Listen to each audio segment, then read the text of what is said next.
আজকের ভিডিওতে আমরা ক্লাস 9-এর বাংলা বিষয়ের প্রথম পাঠ মুকুন্দ চক্রবর্তী রচিত কলিঙ্গ দেশে ঝড় বৃষ্টি কবিতাটির সম্পূর্ণ অংশটির ব্যাখ্যা করব। তো আজকে যারা চ্যানেলে প্রথম এসেছো প্লিজ চ্যানেলটিকে সাবস্ক্রাইব করে নিয়ে সঙ্গে থেকো, আর আগে যারা সাবস্ক্রাইব করে নিয়েছো তাদেরকে অসংখ্য ধন্যবাদ। তো দেখো, মুকুন্দ চক্রবর্তীর লেখা চণ্ডীমঙ্গল কাব্যের আখেটিক খণ্ড থেকে এই কলিঙ্গ দেশে ঝড় বৃষ্টি কবিতাটি নেওয়া হয়েছে। কলিঙ্গ দেশ বলতে কোথাকায় বোঝাচ্ছে?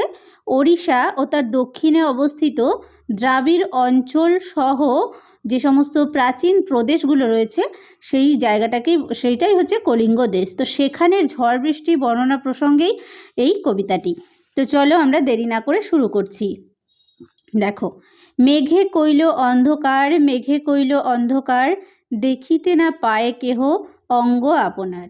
মেঘে কইল তার মানে মেঘে করল অন্ধকার, মেঘে করল অন্ধকার, দেখিতে না পায় অর্থাৎ দেখতে পায় না, কেহ মানে কেউ, অঙ্গ মানে শরীর, আপনার মানে হচ্ছে নিজের, তাহলে কেউ নিজের শরীর দেখতে পায় না। মেঘে এমন অন্ধকারাচ্ছন্ন হয়ে গেছে যে নিজের শরীর পর্যন্ত কেউ দেখতে পাচ্ছে না। ঈশানে উড়িল মেঘ সঘনে চিকুর, উত্তর পবনে মেঘ ডাকে দূর দূর। ঈশানে, ঈশান মানে উত্তর পূর্ব কোণ, সেই উত্তর পূর্ব কোণে মেঘ সঘনে চিকুর, উড়িল মেঘ, মেঘ উড়ল, সঘনে মানে হচ্ছে ঘন ঘন, চিকুর, চিকুর মানে হচ্ছে বিদ্যুৎ। এখানে সঘনে মানে হচ্ছে ঘন ঘন এবং সেটা হচ্ছে অনেক আওয়াজ করে। তাহলে উত্তর পূর্ব কোণে মেঘ উড়ল এবং সেখানে কি হলো, দেখা গেল তার সঙ্গে তীব্র বিদ্যুতের ঝলকানি, তার মানেই হচ্ছে সঘনে চিকুর। উত্তর পবনে মেঘ ডাকে দূর দূর, উত্তর পবনে মানে হচ্ছে উত্তরের যে বাতাস সেটা বয়ে আনছে মেঘের যে গুরুগম্ভীর গর্জন সেটা বয়ে আনছে। নিমিষেকে জোরে মেঘ গগন মণ্ডল, চারি মেঘে বরিশে মুষলধারে জল। নিমিষেকে, নিমিষেকে আমরা বলি না নিমেষের মধ্যে, অর্থাৎ মুহূর্তের মধ্যে, জোরে মানে জুড়ে গেল, ছেয়ে গেল মেঘ, কোথায়? গগনমণ্ডল, সমগ্র আকাশ জুড়ে। তাহলে মুহূর্তের মধ্যে সমগ্র আকাশ জুড়ে মেঘ ছেয়ে গেল। চারি মেঘে বরিশে মুষলধারে জল। চারি মেঘে, চারি মেঘ কথার অর্থ কি এখানে? সম্বর্ত, আবর্ত, পুষ্কর ও দ্রোণ, এই হচ্ছে চারি মেঘ। তারা বরিশে মুষলধারে জল, প্রচণ্ড জলধারা নিয়ে এসেছে, অর্থাৎ প্রচণ্ড জল হচ্ছে বা বৃষ্টি হচ্ছে। তাহলে বরিশে মানে হচ্ছে বর্ষণ হচ্ছে অর্থাৎ পড়ছে, মুষলধারে জল। কলিঙ্গে উড়িয়া মেঘ ডাকে উচ্চনাদ, প্রলয় গনিয়া প্রজা ভাবয়ে বিষাদ। কলিঙ্গে উড়িয়া মেঘ, কলিঙ্গে মেঘ উড়ে এসে ডাকে উচ্চনাদ। তাহলে কলিঙ্গ দেশে মেঘের গর্জনে কম্পিত হয়ে চলেছে। উচ্চনাদ মানে হচ্ছে অনেক জোরে আওয়াজ, তার মানে মেঘ ডাকে উচ্চনাদ, মেঘের প্রচণ্ড বা প্রবল গর্জন। প্রলয় গনিয়া প্রজা ভাবে বিশদ। প্রলয় গনিয়া মানে সামনে যে ধ্বংস অপেক্ষা করছে বা ধ্বংস হতে চলেছে, ধ্বংসলীলা ঘটতে চলেছে, সেইটা ভেবে প্রজারা মানে হচ্ছে এখানে বলা হয়েছে যে জমিদারি শাসনের যে সমস্ত লোকজন তাদেরকেই প্রজা বলা হয়, তারা ভাবয়ে বিষাদ মানে তারা বিষাদগ্রস্ত হয়ে পড়েছে। হুড় হুড় দূর দূর বহে ঘন ঝড়, বিপাকে ভবন ছাড়ি প্রজা দিল রড়। হুড় হুড় দূর দূর বহে ঘন ঝড়, ঘন ঝড় মানে প্রচণ্ড ঝড় হচ্ছে, সেই ঝড়ের আওয়াজটা কত প্রবল বা প্রচণ্ড রকমের সেইটা বোঝাতে এখানে হুড় হুড় দূর দূর কথাটা ব্যবহার করা হয়েছে। তাহলে প্রচণ্ড ঝড়, বিপাকে মানে সামনে যে বিপদ, সেই বিপদের আশঙ্কায় ভবন ছাড়ি অর্থাৎ ঘর ছেড়ে প্রজা দিল রড়। প্রজারা, রড় মানে হচ্ছে ছুট বা দৌড়, তার মানে প্রজারা ঘর ছেড়ে পালিয়ে গেল এই প্রচণ্ড ঝড়ে বিপাকগ্রস্ত হয়ে। ধুলে আচ্ছাদিত হইল যে ছিল হরিত, উল্টিয়া পড়ে শস্য প্রজা চমকিত। ধুলে আচ্ছাদিত, ধুলে মানে হচ্ছে ধুলোয়, আচ্ছাদিত মানে ছেয়ে গেছে, আচ্ছাদন পড়ে গেছে, তার মানে আচ্ছাদিত হয়েছে মানে ছেয়ে গেছে। হইল, আচ্ছাদিত কি হলো? যে ছিল হরিত, হরিত মানে হচ্ছে সবুজ, অর্থাৎ যখন ঝড় হয় প্রচণ্ড, আমরা জানি যে ঝড়ে যখন প্রচণ্ড ধুলোবালি ওড়ে তখন কি হয়, গাছপালা যে সমস্ত সবুজ গাছপালা থাকে সব ধুলোয় আচ্ছাদিত হয়ে যায়।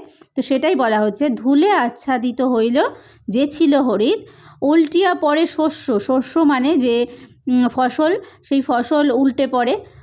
প্রজা চমকিত, সেটা দেখে প্রজারা চমকিত হলো, অর্থাৎ প্রজারা ভয় পেল যে তাদের শস্য ফসল সমস্ত নষ্ট হয়ে যাচ্ছে। চারি মেঘে জল দেয় অষ্ট গজরাজ, সঘনে চিকুর পড়ে ব্যঙ্গ তরকা বাজ।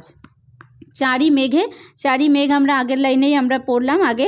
চারি মেঘ কী কী? সম্বর্ত, আবর্ত, পুষ্কর ও দ্রোণ। এই চারটি মেঘে জল দেয় অষ্ট গজরাজ। অষ্ট গজরাজ হচ্ছে কাদেরকে বোঝানো হচ্ছে? অষ্ট মানে হচ্ছে 8, আর গজরাজ মানে হচ্ছে হাতি। তাহলে অষ্ট গজরাজ হচ্ছে 8টি হাতি। কী কী হাতি? ঐরাবত, পুণ্ডরিক, বামন, কুমুদ, অঞ্জন, পুষ্পদন্ত, সার্বভৌম, সুপ্রতীক।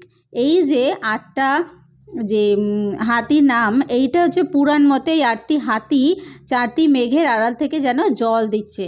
সঘনে চিকুর পড়ে, সঘনে মানে হচ্ছে প্রচুর উচ্চ স্বরে, ঘন ঘন চিকুর পড়ে মানে বিদ্যুৎ পড়ে।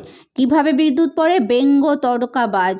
ব্যঙ্গ তরকা মানে হচ্ছে ব্যাং যেভাবে তরাক তরাক করে লাফায়, ব্যঙ্গ মানে হচ্ছে ব্যাং, আর তরকা বাজ মানে হচ্ছে ব্যাং যেভাবে তরাক তরাক করে লাফ মারে, ঠিক সেই রকম মানে খুব ঘন ঘন, তো সেই রকমভাবে বাজ পড়ছে। করিকর সমান বরিশে জলধারা, জলে মহি একাকার পথ হইল হারা। করিকর সমান, করিকর হচ্ছে হাতির সুর, হাতির সুর দিয়ে যদি জল দেওয়া হয় তাহলে সেই জলের যেরকম ধারা সেই রকমই ধারা বইছে। করিকর সমান অর্থাৎ করিকরের মতো বরিশে বর্ষণ হচ্ছে জলধারা। জলে মহি একাকার, মহি মানে এই পৃথিবী, একাকার মানে কি? জলে মগ্ন হয়ে গেছে। পথ হইল হারা মানে রাস্তা হারিয়ে গেছে, মানে এতটাই জল হয়েছে যে কোথায় পথ রয়েছে সেটা আর খুঁজে পাওয়া যাচ্ছে না। তাহলে জলে মহি একাকার পথ হইল হারা, সারা পৃথিবী জলে একাকার হয়ে গেছে, পথ আর খুঁজে পাওয়া যাচ্ছে না। ঘন ঘন শুনি চারি মেঘের গর্জন, কারো কথা শুনিতে না পায় কোনো জন। ঘন ঘন অর্থাৎ বারবার শুনতে পাওয়া যাচ্ছে কি? চারি মেঘের গর্জন, প্রচণ্ড মেঘের গর্জন শোনা যাচ্ছে। কারো কথা শুনিতে না পায় কোনো জন, কারোর কথা কোনো জন মানে অর্থাৎ কেউ কারোর কথা শুনতে পাচ্ছে না মেঘের প্রচণ্ড আওয়াজে। পরিচ্ছিন্ন নাহি সন্ধ্যা দিবস রজনী, কলিঙ্গে সঙ্গরে সকল লোক যে জৈমিনী। পরিচ্ছিন্ন, পরিচ্ছিন্ন মানে পৃথক বা বিভক্ত নেই, নাহি মানে নেই। কি বিভক্ত নেই? সন্ধ্যা, দিবস মানে দিন, রজনী মানে রাত। তার মানে কি বোঝাচ্ছে এখানে? যে মেঘে চারিদিক এত অন্ধকারাচ্ছন্ন হয়ে গেছে যে সন্ধ্যা, দিন, রাত কোনো কিছুই আলাদা করা যাচ্ছে না, যে কখন সন্ধ্যা, কখন দিন, কখন রাত। এই জন্য পরিচ্ছিন্ন মানে হচ্ছে বিভক্ত করা। তাহলে পরিচ্ছিন্ন নাহি, বিভক্ত করা যাচ্ছে না সন্ধ্যা, দিবস ও রজনী। কলিঙ্গে সঙ্গরে সকল, কলিঙ্গের সকলেই কি করছে? সঙ্গরে মানে স্মরণ করছে। কাকে? সকল লোক, যে জৈমিনীকে স্মরণ করছে। জৈমিনী ঋষি, তার স্মরণ করাতে যেন বিদ্যুৎ নিবারিত হয়, যে বিদ্যুতের গর্জন অর্থাৎ বিদ্যুৎ চমকানো বন্ধ হয়ে যায়। সেই কারণে সেই কলিঙ্গের সমস্ত লোকজন এই বিশ্বাসেই জৈমিনী ঋষিকে স্মরণ করছে। হুর হুর দূর দূর শুনি ঝনঝন, না পায় দেখিতে কেহ রবির কিরণ। হুর হুর দূর দূর, এখানে মেঘের যে ঝনঝন আওয়াজ, সেই যে মেঘের হুর হুর দূর দূর আওয়াজকেই বলা হচ্ছে। না পায় দেখিতে কেহ, কেউ দেখতে পায় না রবির কিরণ অর্থাৎ সূর্যের আলো কেউ দেখতে পায় না। পরে দেখো, গর্ত ছাড়ি ভুজঙ্গ ভাসিয়া বুলে চলে, নাহি জানি জলস্থল কলিঙ্গ মণ্ডলে। গর্ত ছাড়ি অর্থাৎ গর্ত ছেড়ে, ভুজঙ্গ মানে হচ্ছে সাপ, ভাসিয়া ভেসে, বুলে মানে বেড়ায় বা চলে জলে, তো জলে ভেসে বেড়ায়। গর্ত ছেড়ে সাপ জলে ভেসে বেড়ায়। নাহি জানি জলস্থল কলিঙ্গ মণ্ডলে, নাহি জানি জলস্থল, জল কোনটা স্থল কোনটা, কারণ জলে চারিদিক একাকার হয়ে গেছে, কোনটা যে জলাশয় ছিল কোনটা যে স্থল সেটা কিন্তু এই কলিঙ্গ মণ্ডলে আর বোঝা যাচ্ছে না, সেজন্য ভুজঙ্গ বা সাপ জলেই ঘুরে বেড়াচ্ছে। নিরবধি 7 দিন বৃষ্টি নিরন্তর, আছুক শস্যের কার্য হেজ্জা গেল ঘর। দেখো, নিরবধি মানে কোনো রকম বিরাম ছাড়া, 7 দিন মানে বিরাম ছাড়া 7 দিন বৃষ্টি নিরন্তর মানে অনবরত বৃষ্টি হয়েই চলেছে। কতদিন? 7 দিন। আছুক শস্যের কার্য হেজ্জা গেল ঘর, হেজ্জা মানে হচ্ছে নষ্ট হয়ে যাওয়া, যে সমস্ত শস্য, সেই শস্য তো নষ্ট হয়েই গেল, সেই সঙ্গে গেল ঘরও, অর্থাৎ যাদের ঘর বাড়ি ছিল এই প্রচণ্ড ঝড়ে বৃষ্টিতে তাদের ঘরও নষ্ট হয়ে গেল। মেঝাতে পড়ে শিল বিদারিয়া চাল, ভাদ্রপদ মাসে যেন পড়ে থাকা তাল। মেঝেতে অর্থাৎ মেঝেতে পড়ে শিল, যখন আমরা দেখি যে প্রচণ্ড বৃষ্টিতে শিল পড়ে না, সেই শিল বিদারিয়া চাল, বিদারিয়া মানে হচ্ছে বিদীর্ণ করে, মানে ফুটো হয়ে গিয়ে, চাল ফুটো হয়ে গিয়ে মেঝেতে শিল পড়ছে। কেমনভাবে? যেন ভাদ্রপদ মাসে, মানে ভাদ্র মাস, সেই পড়ে থাকা তাল, ভাদ্র মাসে যেভাবে তাল পড়ে ঠিক সেইভাবেই শিলকে বলা হচ্ছে যে ঘরের চাল ভেদ করে যেন মেঝেতে পড়ছে, ভাদ্র মাসে যেরকমভাবে তাল পড়ে সেইভাবে। চণ্ডীর আদেশ পান বীর হনুমান, মঠ অট্টালিকা ভাঙি করে খান খান। যেন দেবী চণ্ডীর আদেশ পেয়েছেন কে? বীর হনুমান। আদেশে কি করছে? মঠ অট্টালিকা যা রয়েছে সেগুলো ভাঙি অর্থাৎ ভেঙে করে খান খান, মানে খণ্ড খণ্ড করে ফেলছে। চারিদিকে বহে ঢেউ পর্বত বিশাল, উঠে পড়ে ঘরগুলো করে দলমল। দেখো, চারিদিকে বহে ঢেউ পর্বত বিশাল।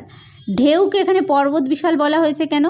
এত উঁচু উঁচু ঢেউ হচ্ছে যে পর্বতের সমান, পর্বত অনেক উঁচু উঁচু হয়, সেই পর্বত সমান যেন ঢেউ উঠছে। উঠে পড়ে ঘরগুলো করে দলমল। সেই ঢেউয়ে ঘরগুলো রয়েছে, যাদের যে সমস্ত মানুষের যে বাড়িগুলো রয়েছে, বাড়িগুলো যেন দলমল করছে। অর্থাৎ একটু কল্পনা করো, এখানে যখন ঢেউ উঠছে সেই ঢেউয়ের আঘাতে বাড়িগুলো দলমল করছে। চণ্ডীর আদেশে ধায় নদ নদীগণ, অম্বিকা মঙ্গল গান শ্রী কবি কঙ্কন। চণ্ডীর আদেশে অর্থাৎ দেবী চণ্ডীর আদেশে ধায় মানে বয়ে চলে, নদ নদীগণ, এই যে নদ নদীগণ, এখানে ধায় মানে বয়ে চলে। কিভাবে বয়ে চলে? এখানে প্রচণ্ড বেগে বয়ে চলার কথা বলা হচ্ছে, যে উত্তাল হয়ে ধেয়ে আসছে নদ নদীরা। অম্বিকা মঙ্গল গান শ্রী কবি কঙ্কন। এখানে শ্রী কবি কঙ্কন তার অম্বিকা মঙ্গল কাব্যে এমন ধ্বংস কাহিনী তিনি কি গানের আকারে, গীত আকারে শুনিয়ে যান। তো এখানে আমরা দেখো কলিঙ্গ দেশে যে ঝড় বৃষ্টির একটা প্রচণ্ড যে প্রবল আকার ধারণ করেছে, সেই একটা বর্ণনা এই কবিতার মধ্য দিয়ে আমরা পাই। তো প্রত্যেকটা লাইন আমরা যদি ভেঙে ভেঙে এরকম পড়ি, এর থেকে যে সমস্ত প্রশ্নগুলো আসবে সেই প্রশ্নগুলো কিন্তু আমরা কমপ্লিট করতেও আমাদের কোনো প্রবলেম হবে না। তো এর পরের ক্লাসে আমরা এই যে পোয়েমটি পড়লাম বা কবিতাটি পড়লাম কলিঙ্গ দেশে ঝড় বৃষ্টি, এখান থেকে সমস্ত প্রশ্ন এবং উত্তরগুলো নিয়ে আলোচনা করব। তো আজকের ক্লাসটি তোমাদের ভালো লাগলে বা তোমরা যদি বুঝতে পেরে থাকো অবশ্যই একটা লাইক করো আর কমেন্ট করো। চ্যানেলে নতুন হয়ে থাকলে সাবস্ক্রাইব করে নিয়ে সঙ্গে থেকো। ভিডিওটি শেষ পর্যন্ত দেখার জন্য প্রত্যেককে থ্যাংক ইউ।